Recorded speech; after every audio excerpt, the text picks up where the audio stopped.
کہ خدا وہ برکت نہیں دیتا جو ہم مانگتے ہیں، خدا وہ برکت دیتا ہے جو وہ دینا چاہتا ہے۔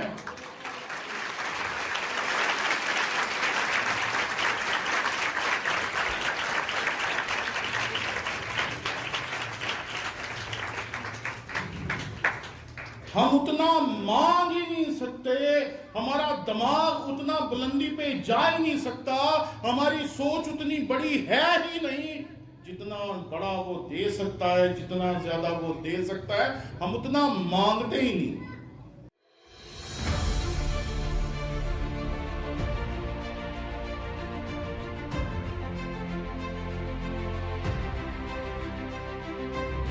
ہمارے چینل کو لائک کریں، شیئر کریں، سبسکرائب کریں، اور اگر آپ کو پسند آئے تو ہمارے ان ویڈیوز کے لنکس کو لے کر آپ اپنے دوستوں، عزیزوں اور رشتہ داروں تک بھی پہنچائیں،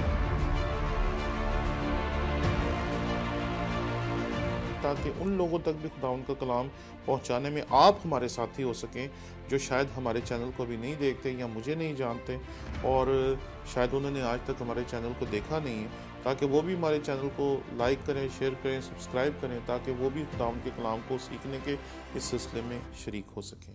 شکریہ۔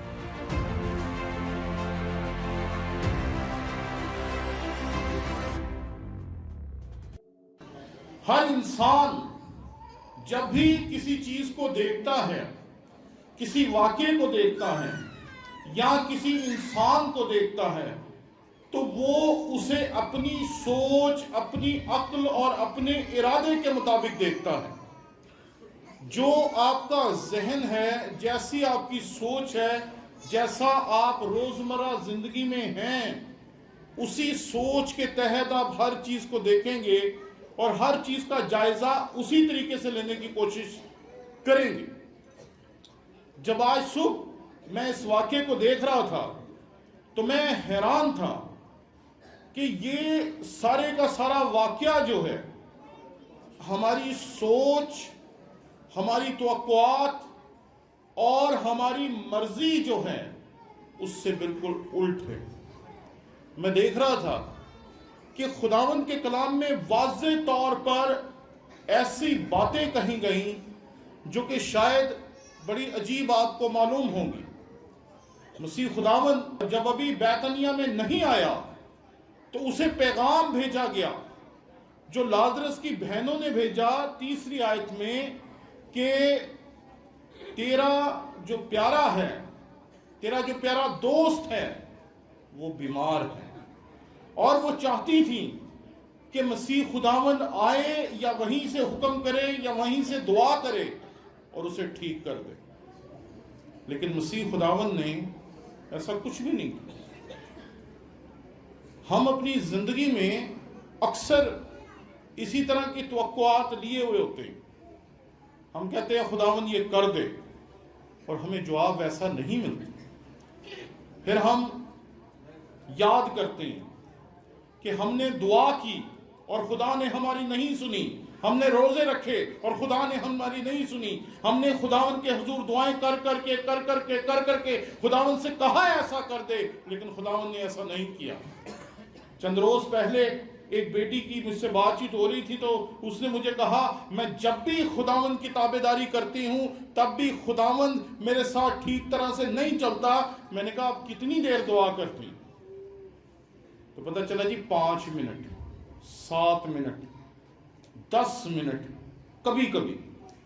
میں نے کہا اگر آپ نے یہ دیکھنا ہے کہ دعا کرنے والے کتنی دیر دعا کرتے ہیں تو لوگ 6 گھنٹے، 10 گھنٹے، 20 گھنٹے دعا کرنے والے ہیں۔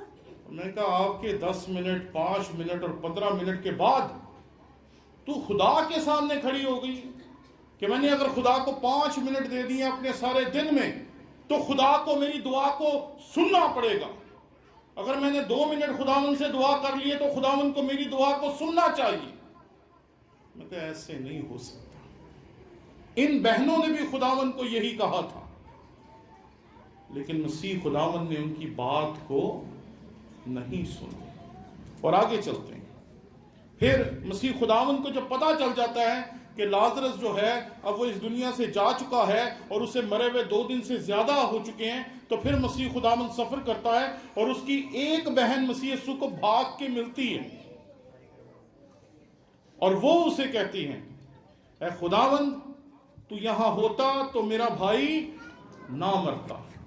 اور یہ مارتھا ہے جو اسے ملتی ہے۔ مریم جو ہے وہ ناراض بیٹھی ہوئی ہے، اسے غصہ ہے، ہم نے اسے کہا کہ تیرا بندہ بیمار ہے، ہم نے اسے کہا کہ تو اسے شفا دے سکتا ہے، ہم نے اس سے دعائیں کی، ہم نے التجائیں کی، ہم نے روزے رکھے، لیکن اس نے ہماری نہیں سنی۔ وہ ناراض بیٹھی ہوئی، اور جب اسے پتہ چلتا ہے کہ مسیح قریب آ گیا تو پھر وہ بھی مسیح یسوع کو ملنے کے لیے جاتی ہے، اور گلہ دونوں کا ایک ہی جیسا، دونوں بہنیں جو گلہ کرتی ہیں وہ ایک ہی ہے۔ اگر آپ کتاب مقدس آپ کے پاس ہے تو آپ اس میں سے دیکھیں 11ویں باب کی 21ویں آیت اور 31ویں آیت، دونوں بہنیں ایک ہی جملہ کہتی ہیں، اے خداوند اگر تو یہاں ہوتا تو میرا بھائی نہ مرتا۔ بہنیں ہیں نا، مل کے افسوس کرتی ہوں گی، مل کے دعائیں کرتی ہوں گی، مل کے خداوند کے حضور درخواستیں کرتی ہوں گی، التجائیں کرتی ہوں گی اپنے بھائی کے لیے، اس لیے ان کا غصہ بھی ایک جیسا ہے اور غصہ بھی ایک جیسے الفاظ میں نکل رہا ہے۔ لیکن مسیح خداوند ان کی نہ باتوں کو سنتا ہے، نہ ان کی توقعات کو دیکھتا ہے، اور نہ ہی یہ دیکھتا ہے کہ وہ چاہتی کیا ہے، کیونکہ وہ جو چاہتی ہیں وہ ان کی نظر میں بہت بڑی بات ہے، لیکن خدا انہیں اس سے بھی بڑی چیز دینا چاہتا تھا۔ میں ایک دفعہ پسرور کنونشن میں کلام سنا رہا تھا تو وہاں میں نے یہ بات کہی تھی جو آج آپ کی نظر بھی کرنا چاہتا ہوں، کہ جب پترس چلتا تھا تو لوگ اس کے رستے میں بیماروں کو ڈال دیتے تھے اور اس کا سایہ پڑنے سے لوگ شفا پاتے تھے۔ جب پولوس کے جسم کو رومال اور پٹکے لگائے جاتے تھے اور ان کو بیماروں پہ ڈالا جاتا تھا تو وہ شفا پا جاتے تھے، لیکن جب میرا اور آپ کا مسیح چلتا ہوگا تو وہاں کی فضاؤں میں شفا ہوتی ہوگی۔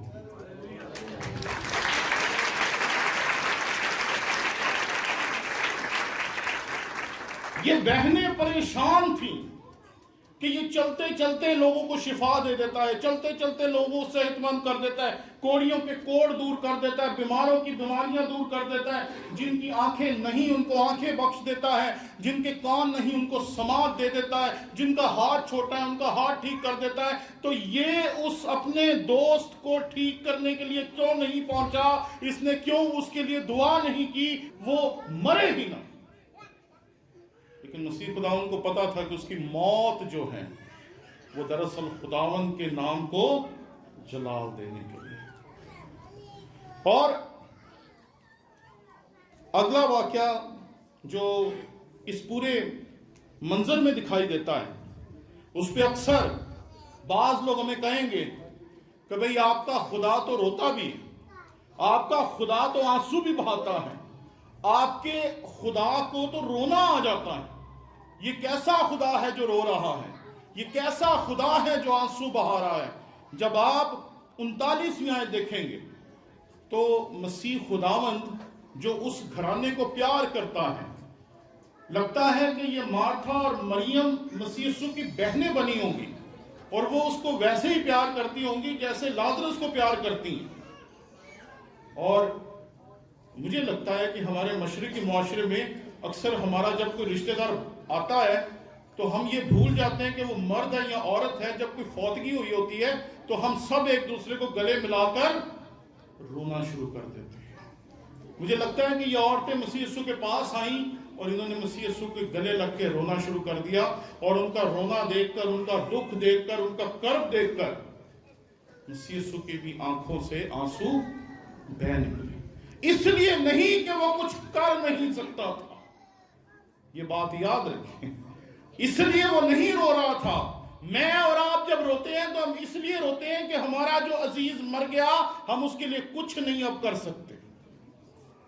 مسیح یسوع اس لیے نہیں تھا رو رہا، مسیح یسوع کے آنسو اس لیے تھے کہ بھیناں نے جفا ہی انج دا پایا ہوئے گا کہ انہوں روا دیتا اور اس کی آنکھوں سے آنسو بہہ نکلے.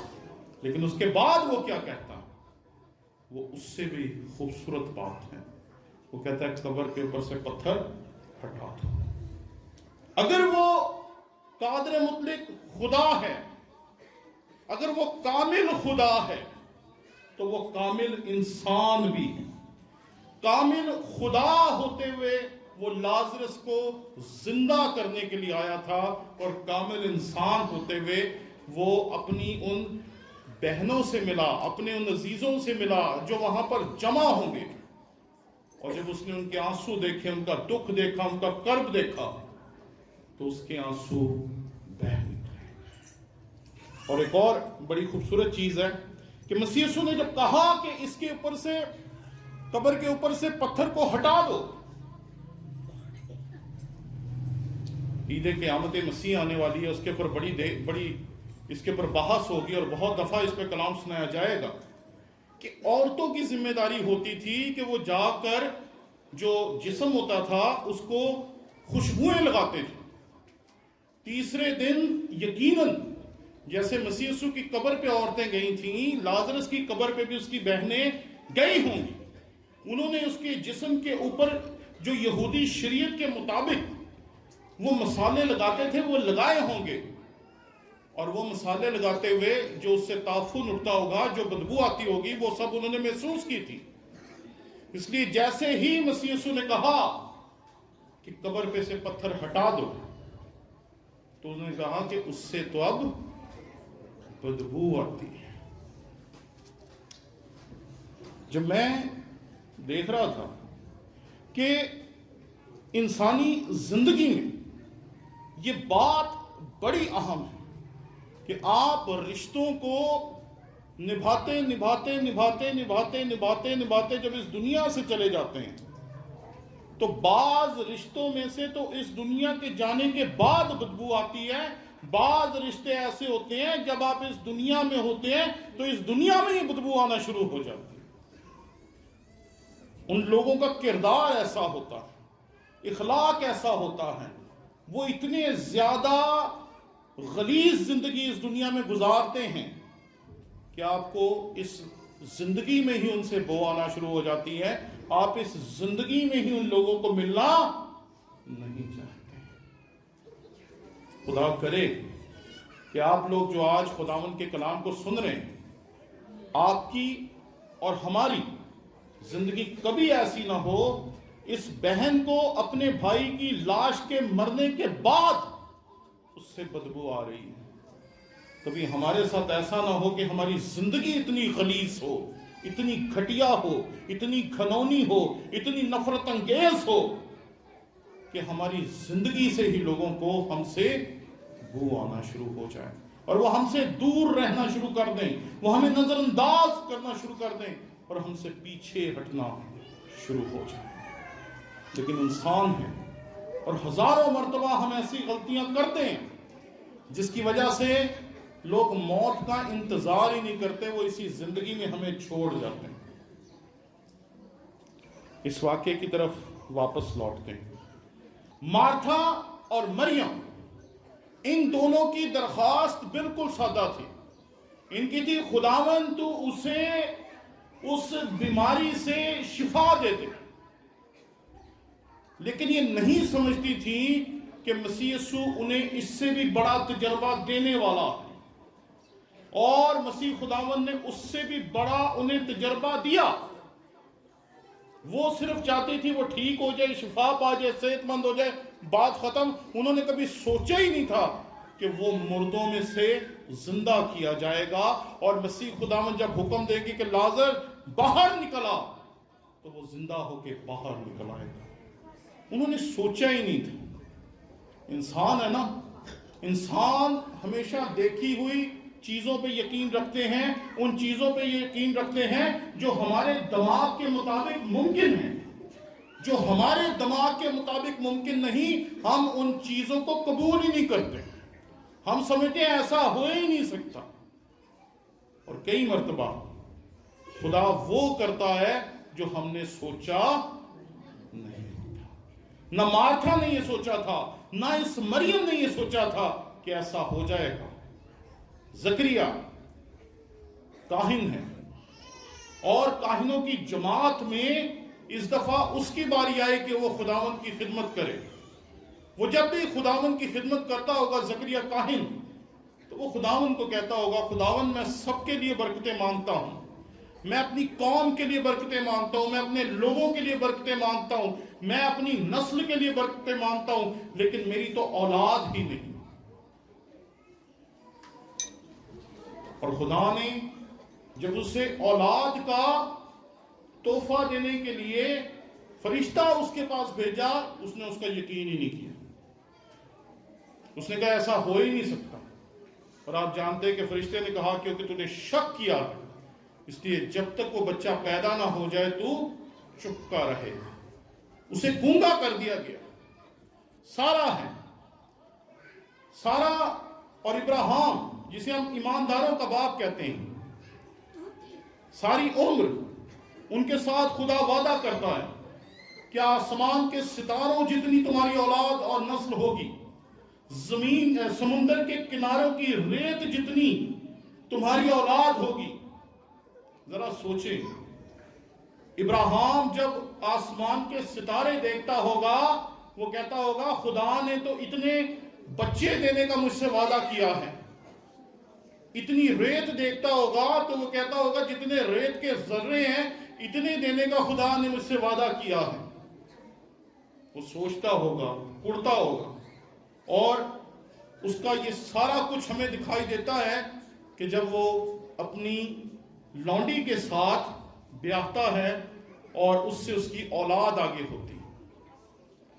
ذرا سوچیں کہ ساری عمر انتظار کرنے کے بعد جب انہیں لگتا ہے کہ ان کی عمر ختم ہو گئی ہے، اب وہ جسمانی طور پر اس لائق نہیں ہے کہ اولاد پیدا کر سکیں، وہ اس لائق نہیں ہے کہ ان کی اولاد ہو سکے، تو ایسے وقت میں وہ خداوند سے ملی ہوئی جو خوشخبری ہے، جب 3 لوگ ابراہیم کے پاس آ کر اسے خوشخبری سناتے ہیں کہ جب اگلے سال آئیں گے تو تجھے خداوند اولاد دے گا، سارا اس خوشخبری کو قبول نہیں کرتی۔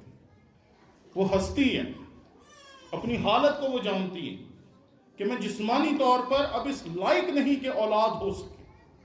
زکریا بھی جانتا تھا کہ میں جسمانی طور پر اس لائق نہیں، میری بیوی اس لائق نہیں کہ ہماری اولاد ہو سکے، لیکن خدا نے اسے بھی جو خوشخبری دی وہ بھی پوری ہوئی، اور خدا نے اسے بھی جو خوشخبری دی وہ بھی پوری ہوئی۔ ایک پادری صاحب تھے، ان کے پاس موٹر سائیکل تھا۔ وہ موٹر سائیکل کے اوپر ایک بہت بڑے خدا کے خادم کے پاس گئے، اور سردیوں کا موسم تھا۔ انہوں نے جا کے دستانے اتارے، جیکٹ اتاری، ٹوپیاں اتاری، ہیلمٹ اتارا، سارا کچھ اتار کے اپنی موٹر سائیکل پہ رکھا۔ تو پادری صاحب نے دروازہ پہلے کھول دیا تھا۔ اب وہ جو موٹر سائیکل والے پادری صاحب تھے وہ اندر نہیں تھے جا رہے، کیونکہ وہ سارا کچھ پہلے اتارتے، پھر اندر سے اصل کپڑے باہر آتے، پھر وہ جاتے۔ تو وہ کپڑے اتار رہے تھے، تب تک وہ بڑے پادری صاحب باہر آ گئے۔ انہوں نے کہا آپ اندر کیوں نہیں آئے؟ انہوں نے کہا سر جی میں اصل میں دور سے آیا، تو میں نے کہا میں گندے کپڑے یہاں اتار دوں، میں نے دستانے یہاں اتارنے تھے، ہیلمٹ اتارنا تھا، یہ جیکٹ سے اتارنی تھی، تو میں وہ اتار رہا تھا۔ تو وہ جب یہ سب کچھ کر رہا تھا تو وہ جو بڑا پادری تھا اس نے اس چھوٹے خدا کے خادم کو دعا دی کہ خداوند تجھے برکت دے گا اور یہ موٹر سائیکل ختم ہو جائے گی، خدا تجھے گاڑیاں دے گا۔ اس نے دعا تو دے دی۔ جس دن اس موٹر سائیکل والے پادری کے پاس گاڑی آ گئی، وہ بڑا پادری خود پریشان ہو گیا، اے دیکھو گڈی کتھوں آ گئی۔ لوگوں سے پوچھے انہیں نہیں کتھوں۔ ہم بھی کبھی کبھی ایسی دعائیں کرتے ہیں، دعا کرتے ہیں، ہمیں اپنی دعا پہ یقین نہیں ہوتا۔ کبھی کبھی ہم ایسے ہی پنجابی میں کہتے ہیں نا، وہ دڑا مار دیتے ہیں، ایسے ہی جھوٹی دعائیں دے دیتے ہیں۔ دعا کا تعلق یہاں سے نہیں ہوتا، صرف ہمارے منہ سے ہوتا ہے۔ کئی دفعہ 50-60 کی تعداد میں جب لوگ ہمارے سامنے آتے ہیں اور وہ کہتے ہیں جی آپ ہمیں پیار دے تو ہم کہتے ہیں God bless you, God bless you, God bless you, مطلب اس کا کچھ نہیں ہوتا، بس کہتے جاتے ہیں، کیونکہ اگر نہیں کہیں گے تو لوگ برا منا جائیں گے۔ لیکن یہ بات یاد رکھیں، آپ نے جو بات کسی کے لیے کہہ دی ہے وہ آپ نے دل سے کہی ہے یا نہیں کہی، ہو سکتا ہے کہ خدا نے اس بات کو سن لیا۔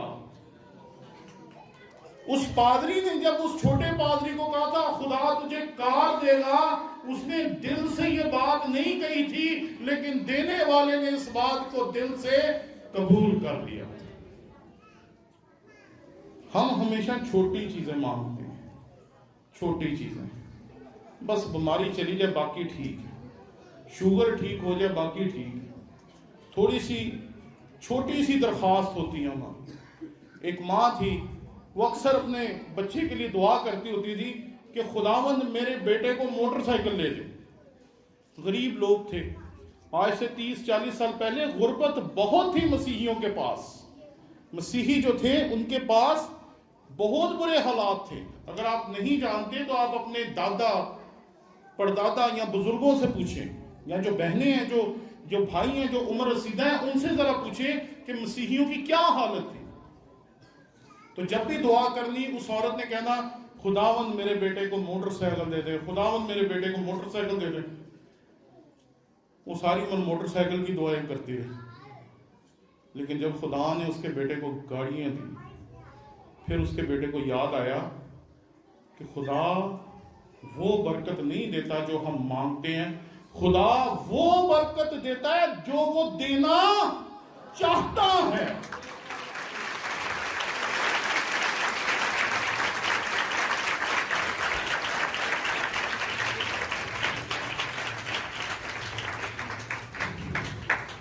ہم اتنا مانگ ہی نہیں سکتے، ہمارا دماغ اتنا بلندی پہ جا ہی نہیں سکتا، ہماری سوچ اتنی بڑی ہے ہی نہیں، جتنا بڑا وہ دے سکتا ہے، جتنا زیادہ وہ دے سکتا ہے، ہم اتنا مانگتے ہی نہیں۔ ہم اتنا سا مانگتے ہیں اور وہ اتنا دینے کی قدرت رکھتا ہے۔ ابراہیم نے وعدے بہت سنے تھے، لیکن جب اس نے اولاد کا وعدہ فرشتے کے منہ سے سنا، اسے یقین ہی نہیں آیا۔ اس کی بیوی بھی ہنسی ہوگی، وہ بھی ہنسا ہوگا۔ زکریا کے ساتھ بھی ایسا تھا، وہ درخواستیں کرتا ہوگا جیسے آج کل ہم دعائیں کرواتے ہیں، شاید اولاد نہیں ہوگی، وہ دعائیں کرواتا ہوگا، لیکن جب خدا نے اسے کہا کہ تیرے گھر اولاد ہوگی تو اس نے اسے قبول نہیں کیا۔ اس لیے اس حقیقت کو یاد رکھیں کہ ہم جو مانگتے ہیں وہ ہمیشہ اتنا سا ہوتا ہے، لیکن خدا جو دینا چاہتا ہے بہت زیادہ ہوتا ہے۔ مجھے جب خدمت کے لیے تیار کیا گیا تو 2005 میں ہم بہت دور دراز شیخو پورے کے ایک علاقے میں خدمت کرنے کے لیے چلے گئے۔ میں بھی خوش، میرا خاندان بھی خوش، ہم لوگ بڑے راضی تھے کہ شکر ہے خدا نے ہمیں ایک چرچ دے دیا۔ اور آپ یقین مانیں کہ چرچ بھی کچا، اور وہاں جو پاسٹر ہاؤس تھا جہاں پادری کے رہنے کی جگہ تھی، اس کے اوپر مٹی کی لپائی ہوئی۔ ہم نے زندگی میں پہلے ویسی چیزیں دیکھی تھی، کیونکہ ہم تو ساری عمر لاہور میں رہے تھے۔ میری مسز کہتی ہیں کہ کیا ہم وہاں جائیں گے؟ میں کہا ضرور جائیں گے، کیوں نہیں جائیں گے۔ ہم اتنا مانگ رہے تھے، خداوند ہمیں چرچ دے دے، خداوند ہمیں لوگ دے دے، خداوند ہمیں پرستش کے لیے جگہ دے دے جہاں ہم لوگوں کی خدمت کر سکیں، جہاں ہم لوگوں کو کلام سنا سکیں، جہاں ہم لوگوں کی لیے دعائیں کر سکیں، آنسو بہا سکیں، یہ کر سکیں، وہ کر سکیں۔ اتنی سی دعا تھی ہماری، کیونکہ یہ دعا بھی ہمارے لیے بہت بڑی تھی، لیکن ہم نے کبھی سوچا بھی نہیں تھا کہ خدا ہمیں اپنے سورماؤں کی تیاری کے لیے استعمال کرے گا، خدا ہمیں پاسبانوں کی تیاری کے لیے، پادریوں کی تیاری کے لیے استعمال کرے گا، خدا ہمیں تیار کرے گا کہ ہم یہاں آ کر